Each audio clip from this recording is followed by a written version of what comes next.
Hi అండి. Natural air growth ఎరాయిలు shampoo పొడి సున్నిపిండి మనకి 3 కూడా మంచి రిజల్ట్ ఇస్తున్నాయి. అన్నీ న్యాచురల్ అండి. ఆకులు పువ్వులు ఎటువంటి కెమికల్ యూజ్ చేయకుండా మనం ఇంట్లో తయారు చేయబడుతుంది. 1/2 లీటరు 100 ml 200 ml మనకి అందుబాటులో ఉన్నాయి. హెయిర్ ఆయిల్ నైట్ టైం కానీ డే టైం కానీ మీరు ఆయిల్ పెట్టుకొని మార్నింగ్ తలస్నానం చేసుకుంటే మంచి రిజల్ట్ ఉంటుంది. డాండ్రఫ్ ఎక్కువగా ఉంటే డైలీ చేయండి. డాండ్రఫ్ లేనప్పుడు 2 డేస్కి ఒకసారి చేయండి.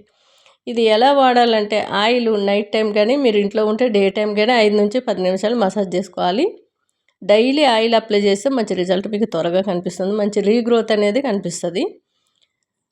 తర్వాత మీరు నెక్స్ట్ డే మీరు నైట్ అప్లై చేసినట్లయితే డాండ్రఫ్ ఎక్కువగా ఉంటే నెక్స్ట్ డే షాంపూ పొడి ఒక కప్లో వేసుకొని మీ జుట్టును బట్టి 2 స్పూన్ల 3 స్పూన్ల అనేది వేసుకొని కొద్దిగా వాటర్ పోసి జారుడుగా కలుపుకొని కుదుళ్ళ నుంచి చిగుళ్ళ వరకు అప్లై చేసి 10 నిమిషాలు నెత్తలో ఉన్నట్టు చూసుకొని కొద్దిగా వాటర్ పోస్తూ రుద్ది ట్యాప్ కింద తలపెట్టి కడిగేసుకోవాలి. మీకు ఒక్కసారికే ఆయిల్ తీసేస్తుంది, మెల్లమెల్లగా డాండ్రఫ్ తీసేస్తుంది, మంచి రీగ్రోత్కి కనిపిస్తుంది. మీకు డాండ్రఫ్ ఎక్కువగా ఉన్నట్లయితే 1 వీక్లో మంచి రిజల్ట్ అనేది కనిపిస్తుంది. డైలీ చేసి చూడండి షాంపూ పొడితో. అంతేకాదండి, మనకు మంచి రీగ్రోత్ రావాలంటే డైలీ ఆయిల్ అనేది అప్లై చేయడం కంపల్సరీ. మంచి రీగ్రోత్ అనేది కనిపిస్తుంది. వాటిలో ఏమేమి వేసామనేది బాటిల్ పైన స్టిక్కర్ ఉంటుంది, దాంట్లో నీట్గా రాసి ఉంటుంది, ఎలా వాడాలో కూడా రాసి ఉంటుంది.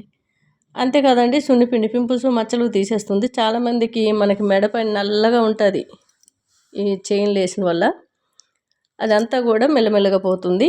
మీరు ప్యాక్లాగా వేసుకునే వాటర్తోనే కలిపేసి వేసుకోండి సున్నిపిండి. దాంట్లో ఇంకేమీ వేయవలసిన అవసరం లేదు. పాలు పెరుగు అలాంటివి ఏం కలపవలసిన అవసరం లేదు. వాటర్ పోసి ప్యాక్లాగా వేసి 10 నిమిషాల తర్వాత కడిగేసుకోవడమే.